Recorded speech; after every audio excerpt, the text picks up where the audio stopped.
Oh, here we go again. Beautiful. Boy, it smells good. I called today and we asked if to come and spend about 10-15 minutes regarding and talk to us about horizontal fracking.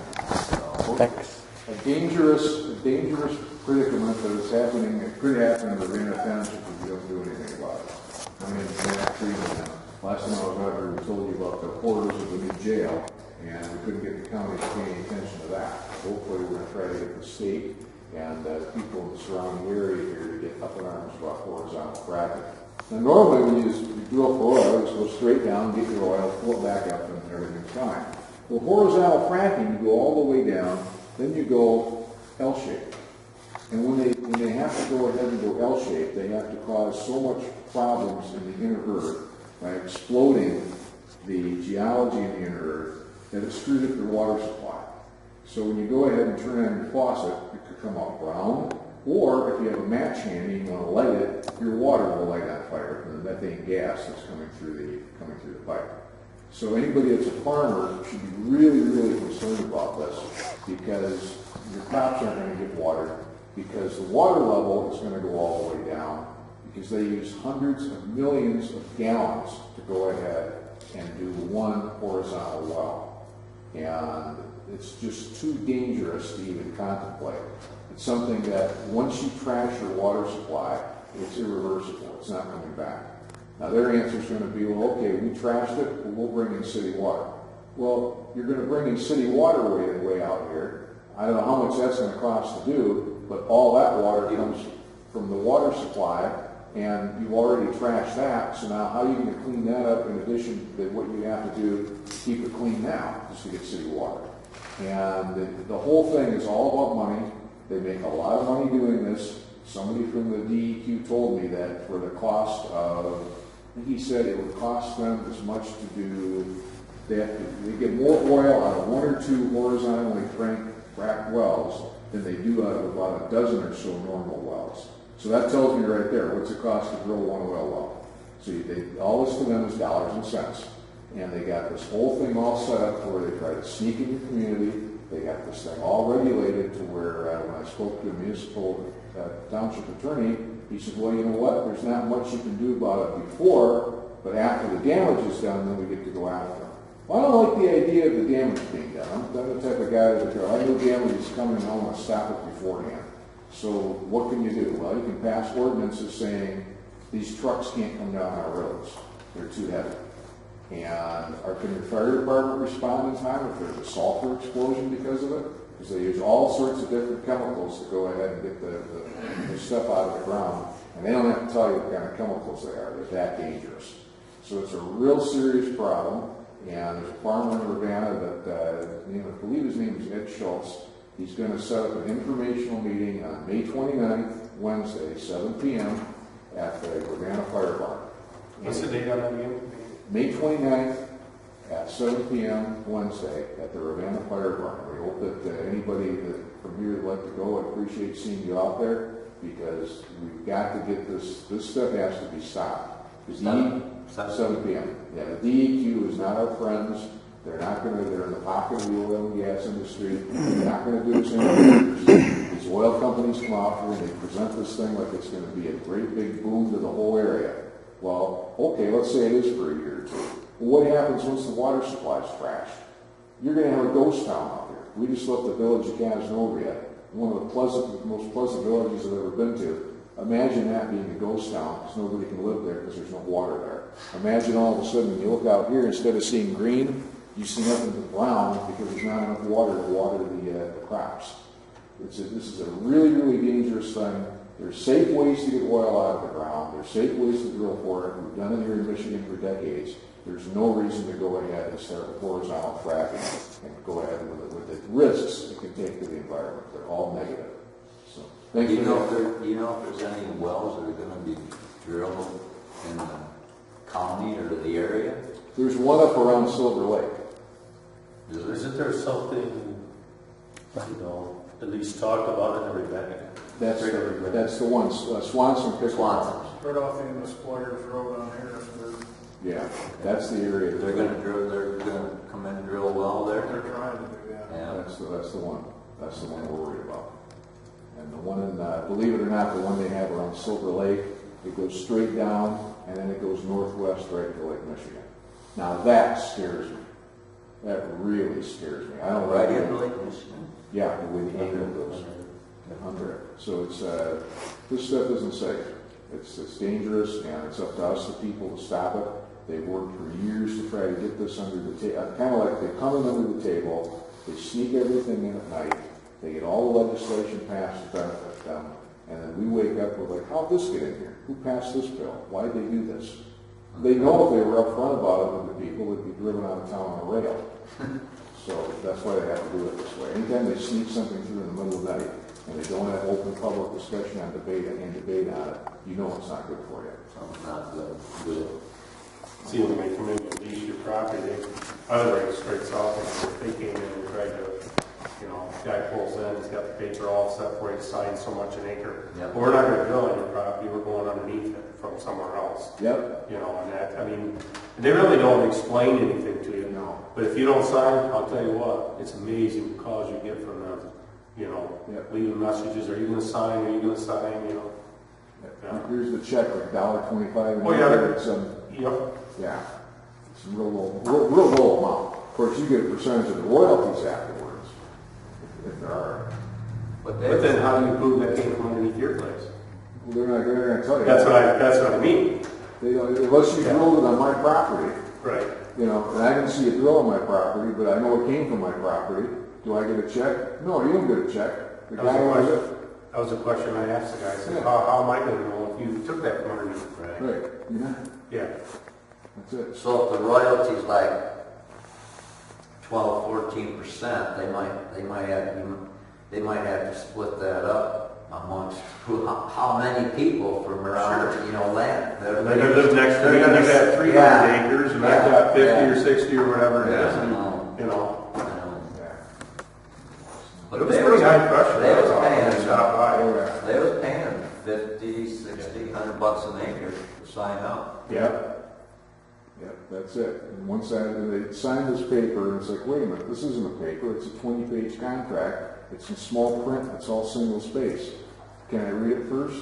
They don't want you to read it, just sign right here, sign I right told here. him I was gonna pass it on my lawyer. Well, it's pretty. I can read it. I can read it. I just want my lawyer to look at it. Yeah. Well, all right, I appreciate you bringing that up. I don't know if that's something you can put on we put that, the meeting data like on our website. How do we do that? Is that something we can do from the office, or you know how to do that? I think so. I don't like this. Good. Okay. Good. All right. Thanks. Good. Thank you. Thank A little bit more on the same topic. I don't want to waste time by just duplicating, but this is still on the same topic. I didn't know anything about this fracking issue until just maybe about a month ago. And I've attended some meetings and I found out a few things. The DEQ was in town in Muskegon here just a week ago, and that was really interesting. And I videotaped that and put it online. But the DEQ actually is now getting a lot of their funding from the oil and gas industry, where they were tapped out way back in 2008, and in their words, quoted by MLive, neutered, and were not able to do their job. Well, was asked, how is it that now you can propose that you're actually regulating the industry? And they said that actually the oil industry is supplementing, is paying them. That I see a conflict of interest right there, but they're beholden to the oil and gas industry to keep their geologists and things like that on the staff, on the payroll. And so anyway, that's where they're getting the funding now, is the oil industry actually pays the DEQ. And so the DEQ it's probably a huge surprise that they're in support of the oil and gas industry and the fracking industry. And especially when you consider that there's no bigger money, with all the money you got in politics these days, there's no bigger money than oil money. And so I see real conflict of interest there. Anyway, it's really interesting, and if you could remember to look up a Halliburton loophole. It's not a hard thing to remember. And I'll leave some information with you here too, if you can get more details on this issue. But the Halliburton loophole was brought into federal law under Cheney's administration with Bush. And what it does, the Halliburton loophole, it's easy to look up to on Google, just Halliburton loophole. see the New York Times article on it and stuff like that. It exempts the fracking industry from the Clean Water Act. It exempts them from the clean air stuff, the federal regulations. It also exempts them from the Great Lakes Compact. Now, the Great Lakes Compact makes it tough for an industry to come in and, let's say, extract a bunch of water from the ground here and then sell it off as bottled water. People were doing that and depleting their resources locally. And so we have this Great Lakes Compact where all of Canada and the states surrounding the Great Lakes protect the water resources. Well, the Halliburton loophole exempts the fracking industry from the Great Lakes Compact. So they can take as much water as they need to. And like what Matt was saying, with each frac, they're using millions of gallons of water. And so they take the water resources, mix it with toxic chemicals, and pipe that underwater under high pressure and stuff, and they break the rock. And that water's gone forever out of the system. And so there goes our water. And so these horizontal wells will frack again and again and again as they go on. And anyway, so please, if you could, look up the Halliburton loophole and see if there's it also exempts them from telling you anything at all about it. Now, the oil industry and the news media, which, by the way, is also now a big business. MLive, it used to be Muskegon Chronicle. MLive owns the Muskegon Chronicle. MLive is owned all the newspapers, Advanced Publication. They had 2 board members and their brothers that were out on the East Coast. They own all of the newspapers, MLive and everything else. But anyway, they say on the radio, I'll hear it too, that the oil industry says that they've never had an accident with fracking. Now, it really depends on how you define fracking. And what they're doing is they're taking the most restrictive view on fracking. They'll say, well, the earthquake, and it wasn't fracking. The well had leaks around, the surface there and contaminates the water. That's not fracking. That wasn't fracking that caused that, even though it was fracking that caused it. They'll have a chemical spill or something like that. You see, it's unregulated, and so there isn't really any incentive for them to fire. This exemption, the Halliburton loophole, exempts them from telling you anything at all. They could be fracking right next door here underneath the property. Honestly, they don't have to tell you they're doing it. They could have a spill, they could have a fire, they could have anything like that. They could dump into the water. Don't have to tell you. Another thing, the chemicals that they pipe underground, a lot of them are really toxic. They don't have to tell anybody what they're using. Now, the way the regulation is here in Michigan, they do need to report what chemicals went underground after they've been used. And I asked the DEQ, this is a videotape too online, how do you verify that that list is accurate? And they don't have any verification in place. And so they are just pretending to be regulating the industry. And that's the scary thing. There's absolutely no oversight, there's no accountability, there's no regulation. This big money can come on in and rape the land and exploit our resources. And a few people are going to make a lot of money off of this. And when they're done, they're going to walk away and we're going to be left holding the bag. And that's why this is so important to us, our precious water here. And we can't regulate the fracking industry on a local level. There's no way in the world that Ravenna or Muskegon County can tell the fracking industry what to do. They come in and they play by their rules. But there is a fighting chance. We have a petition ballot initiative going on here. And if we can collect 300 and some thousand signatures before this fall, we have a fighting chance of getting this thing settled statewide, whereas we could actually regulate fracking in Michigan, but we can't do it on a county level. And so I did bring some petitions here for Ottawa County, Kent County, and from Muskegon County, if anybody would like to sign. And I do have some information here that I can read with you. And we can't stay late because we got another one. We just came from Chester Township's our next stop. Yeah, we're going to have to get going. But thanks for it. You can leave the information. Sure, pass. Yeah, and thanks for letting us talk. We're the leaders in the community, and people look to you for guidance. And things aren't as simple as they used to be when I was on the newspaper defending the democracy. But these days it's a lot tougher than that. And there's some stuff online there that you could see. Would anybody, I hate to interrupt, but would anybody like to sign the petition already? Do you know about it? I'll sign it. Would you like to? Okay.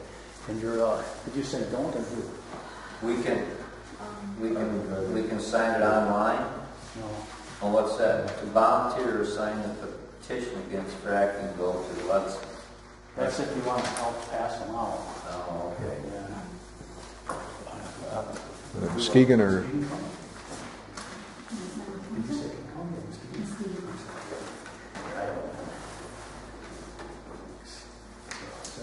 Okay, anybody else? I'm gonna read up on it first, if you don't mind. I appreciate it. Yeah, we'll Stopping out, though. we'll have more petitions at the Okay. meeting in Ravenna. Okay. Sure. Oh, yeah, okay, that'd be a good idea. It's important to sign them once too. Yeah. So if you sign it, remember. Okay. All right, good. Thank you. Thank you. Appreciate it. Thank All you. right.